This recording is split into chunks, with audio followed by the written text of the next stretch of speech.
Hey guys, happy Sunday, Memorial Day weekend. We in Boston with my parents.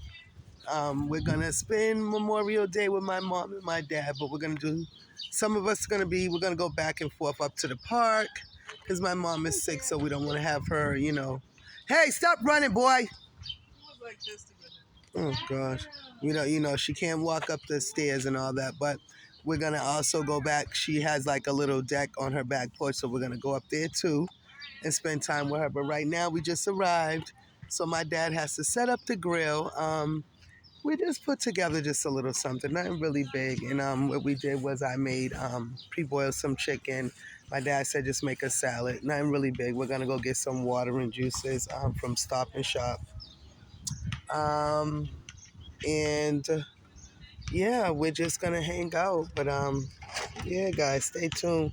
So this is just like it's just literally just a little family gathering. And it's you know, just so that we can spend time with my mom, for Memorial Day. Hashtag Joyce's Journey, guys. Subscribe to this video. Made a little salad with some cucumbers, some tomatoes, some lettuce, regular iceberg lettuce, guys. And yeah, that's what we're doing. I'm gonna probably get some chips and some drinks from this local supermarket. But that's what we're doing today. We're just hanging out, guys. Stay tuned.